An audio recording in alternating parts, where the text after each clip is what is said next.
Oh, I don't know that I've been all over the place, Jen. I think I've been quite consistent. The team stinks, and they make me angry watching them play.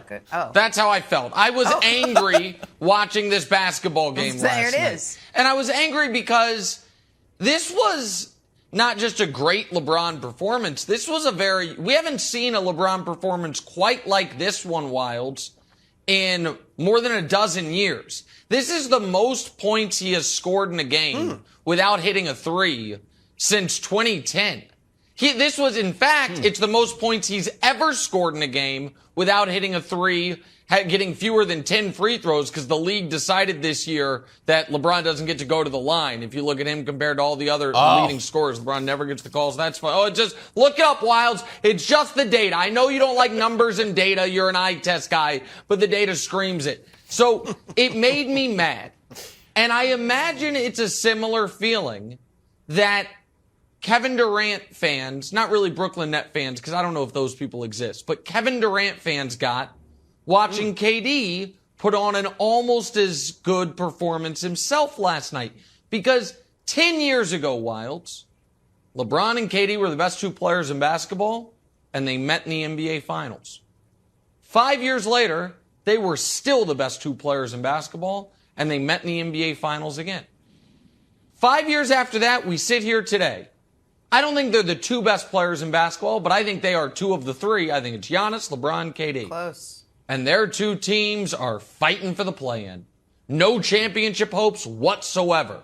Now, is some of that through their own relationships and their own decisions, pairing up with the wrong point guards? Sure, maybe, but it's frustrating. It's incredibly frustrating to see that LeBron can still do that to Kevin Love, can still score 38 points, almost all at the rim and on those beloved fadeaway jumpers that you guys idolize so much because they remind you of Michael Jordan. And it's for nothing.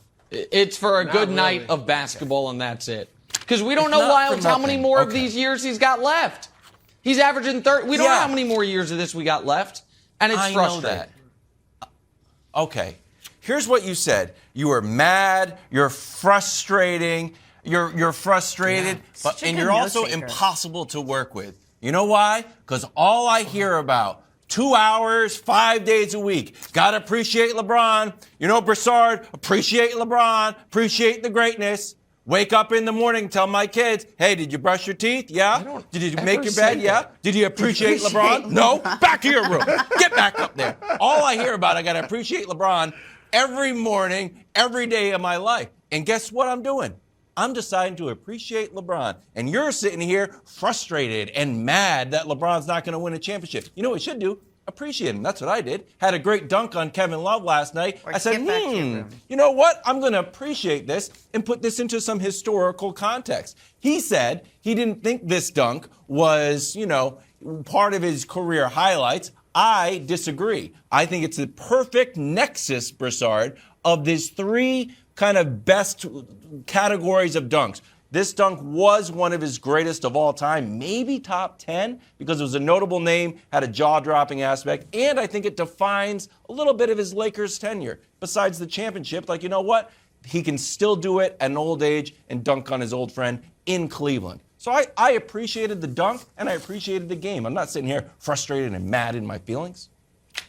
I loved it. Wilds, excellent. And Nick, no offense, but Wilds, I love your take so much better than Nick's. That was an excellent take. And I'm going to share this. No offense, Nick. Two things, as I'm watching that game last night, two things were running through my mind. Number one, LeBron has always thought of himself not as a score-first guy, more as a pass-first, or at the very least, a pass-equal guy, right? He's never just looked to score.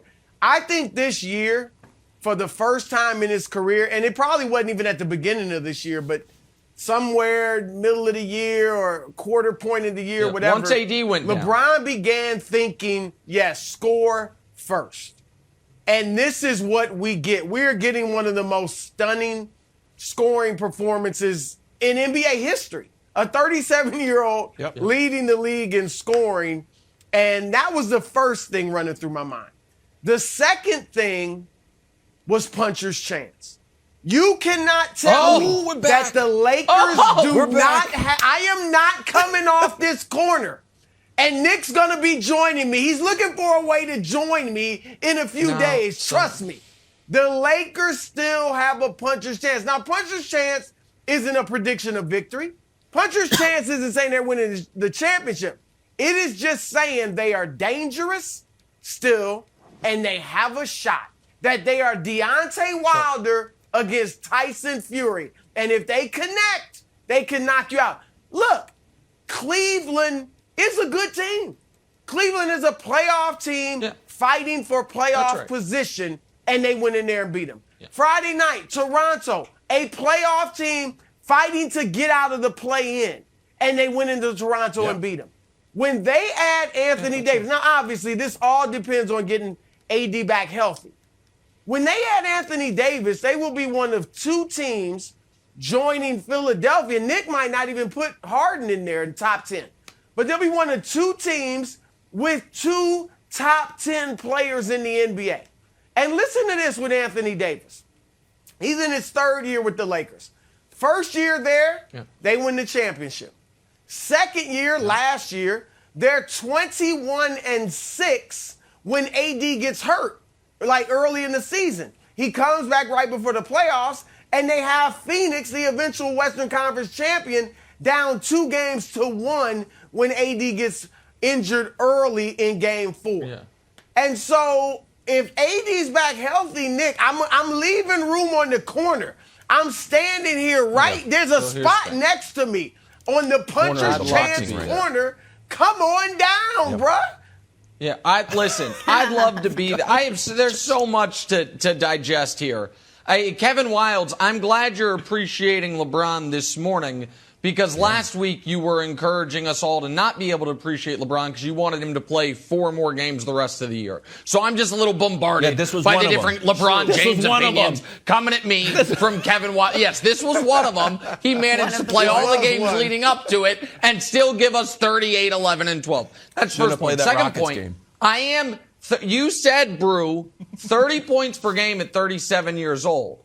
The previous oldest for anyone to ever average 30, it was Jordan and Steph at 33 years old, each averaging 30 a game. And LeBron is now finally right at 30 with that performance last night. And I want to be there with you, Brew. You guys know this about me because I have an odd brain. I sometimes dream about the show the night before the show. And last night I dreamt that the Lakers were in the 8 spot, not the 9 spot.